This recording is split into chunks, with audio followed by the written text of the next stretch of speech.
blink and find yourself standing in the knee-high grass of an endless field, with the day just falling into dusk. Then, the earth falls away. The wind ceases, and you are sent tumbling up into the dark of the sky. Watcher. The voice of the Pallid Knight shakes the earth at your feet. You have returned to Berath's realm. Your soul once more called to attend the wishes of the God of Death. Once again, you have spoken with the Child of Light. Tell me what you have learned. Intriguing. The Pallid Knight stares past you, pensive. Wael, attend. Tell me what your many eyes perceive. Her words ring out, and a heavy silence descends. In the silence breaks the murmur of countless voices. They speak all at once in languages both known and unknown to you. In the space beside Berath, an eye blinks open, followed fast by several more. They are round, keen eyes of Kith, the slit eyes of snakes, the small, dark marbles of birds, the bulbous lanterns of deep-sea fish. Here we are. A figure walks through the cloud of eyes as one might step through a door. It is an Orlan, then a pale elf, an ocean human, a Naga. Each of them eyeless. They are Wael. This is the first interesting thing to happen in ages. And we do so love a riddle. The figure wears an Amawa's grin, and the many voices beneath its own titter. We see between the strings of the world, and Eothas is there, strumming them like a lute. His tongue is still, yet he sings of a coming joy. What tune he plays, we do not know. It is complex, ever-shifting. One moment vibrating in harmony, the next in discord. A man strides through the door to Berath's realm. Behind him lope wolves with lolling tongues, and jungle cats whose long tails twitch with every step. Galawain, the changeling, arrives, and he brings with him the wild heart of Eora's untamed places. Fast on Galawain's heels, a small wave of seawater washes across the tiles. It pours off the edge of the platform and cascades down into the beyond. From out of the water rears a glowing lure, then the head of a gigantic fish. The round black eyes of Ondra roll to meet yours. Eothas is nothing if not resourceful. I admire his nerve. In the changeling's voice, you hear the soft patter of rain on leaves and the rush of wind through treetops. No, he is a creature of the pack left long alone. Without our strength behind him, he is weak. If his journey leads him back to us, he has proved himself worthy of return to the fold. Eothas does not return to us. He returns to execute some grand plan. We must stop him. Ondra's voice rises like a tide, panic riding its crest.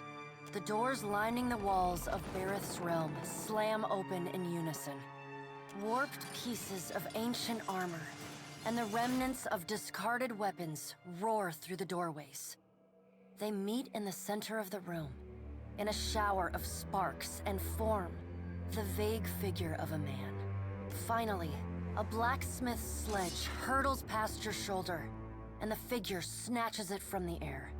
A man made half of metal and half of ruined skin stands before you. The rounded metal of a well-worn shield makes up most of his skull, his right eye socket, and jaw. His mouth is pulled forever into a half-grimace. If Eothas has something foolish planned, perhaps we can turn him from that path and set him down a more productive one. Abydon's words crash and screech together, like long steel gears forced to movement for the first time in centuries. Abydon speaks with a child's naivety. He violates not their realms, but mine. I feel his urgency in every stamp of his feet along my spine. I will send tsunamis to slow him, if Magran would stir the earth beneath Magran's teeth. The water at your feet recedes. Lava oozes up through the shallow water, and a woman made from the guts of the earth emerges. She settles her characteristic broadsword on her shoulder, and sighs a cloud of smoke and ash. Magran returns. In the age when our steps carved valleys across the face of Eora, our bodies were impervious to all but the strongest attacks.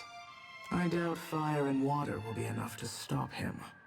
But I will bear down upon Eothas with all the heat and fury of the earth. If I must. The death of thousands now could prevent the death of millions later. Dark, inky tears fall from Ondra's eyes. Sacrifices of the few protect the futures of the many. You cannot let your petty, mortal feelings blind you to the urgency of the dilemma Eothas has thrust upon us. You will mind upon whose ground you tread. The Pallid Knight watches you with keen, predatory eyes. The deep, bellowing cry of an aurochs shakes the ground beneath your feet. The cry drones on and on, a moan without end. Wael's many eyes squeeze shut. Ondra slips back beneath her waves. Magran dissipates in a swirling cloud of steam. Galawain's beasts cower and whine. Only the Pallid Knight stands impassive. My end comes to all things in time. Should Eothas care to hasten the inevitable, I welcome his efforts. Eothas seeks a slate wiped clean. Freedom from the endless revolutions of Berath's wheel. The final emancipation of the countless stolen mortal lives the gods hoard within themselves. The Child of Light will not choose the hour of my death. Magran tests the edge of her broadsword with a smoldering finger. He sows chaos in his longing for a radiant dawn. So much will be lost in the cacophony of fear his actions inspire. The crack of thunder rends the air. The gods fall silent. We can wait no longer to act. Speak with him, Watcher. Discover what it is he plans. Water begins to creep across the floor. It swells, runs swiftly, and catches at your ankles. You scrabble at the tiles, but it's no use. The current's pull drags you off the edge of Berath's realm, and into the fathomless beyond. You splash down in water so dark you can't see the bottom. Then, the water recedes, gone like a dream upon waking. The hard wood of your cabin's floor presses against your spine. The gods are gone, but you remain.